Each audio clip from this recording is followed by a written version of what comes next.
Okay. You've seen the title and I know what you're thinking. This is just a typical clickbait video. But is it?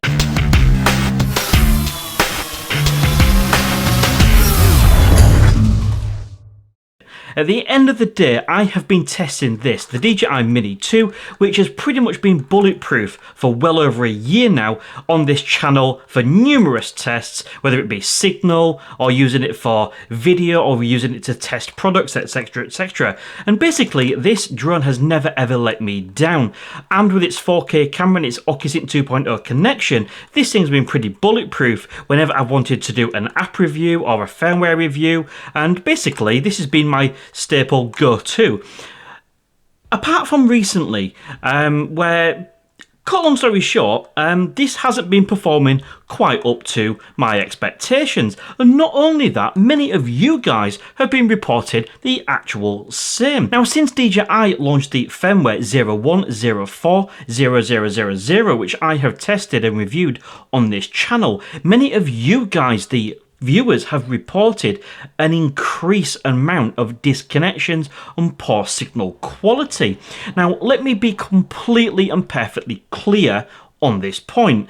I am not complaining regarding the signal on the DJI Mini 2. This isn't a complaint video. At the end of the day, you guys that are familiar with my channel know I like to do these tests. And when I recently tested this, the DJI Mini 2, against the new Autel Evo Nano drone on my channel, it was quite clear that the Autel was some way ahead. Now, please do go check that out if you haven't watched it, because it's quite interesting just to see, you know, just how good the Autel actually was.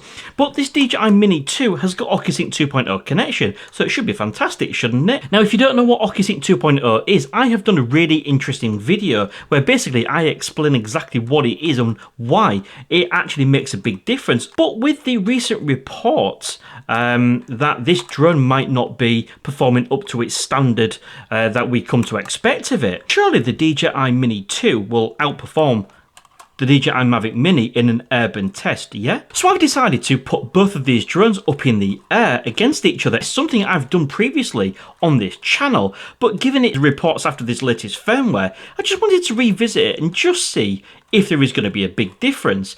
But all of that coming up after a quick word from this video sponsor, Skillshare. Skillshare is an online learning platform ideal for anybody who wants to learn possibly a new skill or indeed take their existing knowledge to the next level with a whole variety of courses. If we pop to the browse section, you will see there is a whole variety of topics and genres, and I can guarantee you guys there will be something for everybody. Since this is a drone channel, if we pop to the top and type in drones, you will see a whole variety of drone videos and topics we can learn from.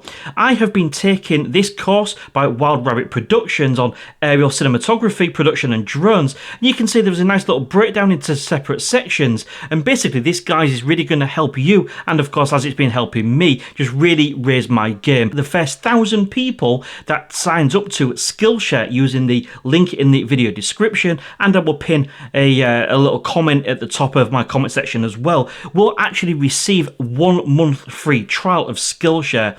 So guys, honestly, I would highly recommend it, and it's something that I found incredibly useful myself, and I'm sure you will find a huge amount of benefit too. But with that all being said, back to the main part of the video. So here we are then, split screen with the DJI Mavic Mini and of course the DJI Mini 2.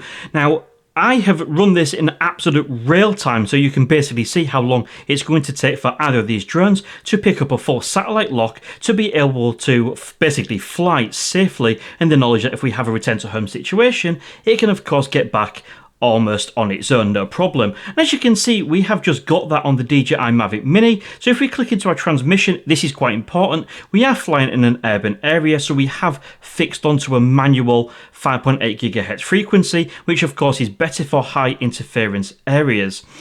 So guys, just like I say, just to point out, we're going to quickly take off with the DJI Mavic Mini, and we'll just sort of pause it up there and we'll wait for the DJI Mini 2 to just catch up and get its satellite lock. But one thing to mention, of course, yes, this is an extreme urban test. Now, many people will say fly higher and you will be out of that interference window. You are absolutely correct, and I completely agree with you. But at the end of the day, you know, not everybody wants to fly at 120 meters high. This is 30 meters up. It's going to be 11 level playing field between the two drones. As you can see, I'm just checking there, we've still only got moderate satellites, but ultimately this test is going to be fair balanced, so let's just see exactly what happens by the end of this video then.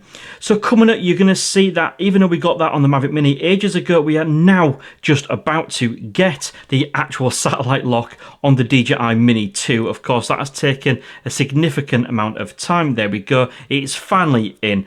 So what we're going to do is just going to quickly take off with the DJI Mini 2, and we're just going to put it in the same position with which the Mavic Mini is. You will see, of course, I have quickly paused the video on the DJI Mavic Mini just to allow us to catch up, and I wanted to run this in real time as well just to make sure it is completely fair. So what we're going to do is going to start flying forwards on both drones. Initially, you do get a little bit of a judder with the DJI Mavic Mini. Now, when you get a signal interference message on the Mavic Mini, it's generally because you're not pointing the sticks at the controller, or the controller at the drone, sorry, as it's directly overhead. But yeah, if we continue on then, you will see the Mavic Mini is sort of juddering and struggling a little bit, and the Mini 2 at this stage seems absolutely perfectly fine. However, you know, what we're going to see in a second, there you go, our first weak signal adjust antennas warning on the DJI Mavic Mini, and that is sadly out at a range of 261 meters. Thankfully, the DJI Mini 2 is still going, so let's quickly flick to that screen, but of course you will see we're getting a hell of a lot of judder, and it's not being absolutely fantastic, but there we go, we've got a weak signal adjust antennas warning on the DJI Mini 2, getting it again, telemetry is still kind of there, but ultimately we have now lost that remote controller signal, and it's returning to home, giving the DJI Mini 2 77 meters more range. So this is location 2, of course. Now with location 2, I've moved to make sure that we can actually, you know, get a different set of results and, you know, get some consistency in a different environment. And as you can see already, the DJI Mavic Mini at the bottom has got its satellite lock. So what we're going to do is the same thing again, really. We're going to just take off with the DJI Mavic Mini, put it up in the air, and just basically, you know, wait for the DJI Mini 2 to get its satellite lock. So there we go, and of course this is quite a nice location as well, and we've got that auto return to home updated. There you go, we've now got it on the DJI Mini 2, so that wasn't too bad. It wasn't quite as long as what it was previously. You know, this seems to have performed a little bit better, but still, certainly that DJI Mavic Mini did get it quicker. Popping over to the transmission tab on the Mavic Mini, you can see we are still stuck with that manual 5.8 GHz frequency, as we should in these sort of scenarios, and then we've taken off, of course, with the DJI Mini 2. So as I put that into position then, which of course is important, so we've got that starting height of 30 meters on both of them. Okay, let's just tilt the gimbal down. I'm going to switch back to the dual view. So it should take a little flight out then, and again, as you can see, there's a completely separate area, completely different, but of course still got quite a lot of interference. I'm very quickly just going to show you that we are in that 5.8 GHz frequency mode on the DJI Mini 2, and basically this is left in dual band, and this is what the DJI Mini 2 has picked for itself. So let's go ahead and continue our flight. Then you will see the picture quality is better on the DJI Mini 2. That's purely because it gets a better feedback to the controller than what the Mavic Mini does. First, weak signal warning on the Mavic Mini, and you can see the video is stuttering slightly, but then we do actually get through it, and it seems to be performing that little bit better, and not much difference between the two. So coming up here then, I'm going to take a left-hand turn, and this is where the signal starts to drop on the DJI Mavic Mini. Going a little bit forward on both of them, we get a little stutter on the Mini 2, and the Mavic Mini and the Mini 2 are both performing fine at this stage, but then very quickly the Mavic Mini completely freezes, but also so does the DJI Mini 2. So as I was about to turn left on the Mavic Mini, we got that freeze, but as you can see, the Mini 2 has also frozen at pretty much the same distance, and the Mini 2 ended up only giving us 21 meters worth of range extra than the DJI Mavic Mini. Certainly not good, and I certainly would have expected more.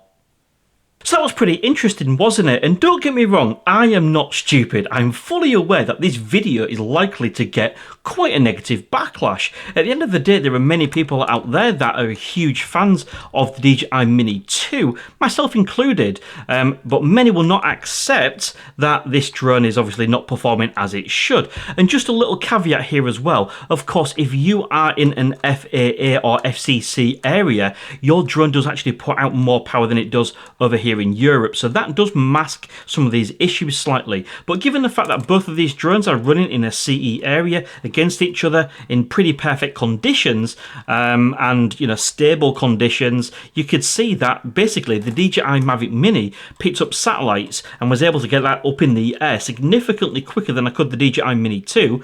And when it came to the actual range, I mean, there was virtually nothing in it. Yeah, at one point the DJI Mini 2 did sort of regain connection, before it eventually just returned to home, kicked in, and it came home. But ultimately, guys, this Mini 2 should be doing a lot better than the Mavic Mini.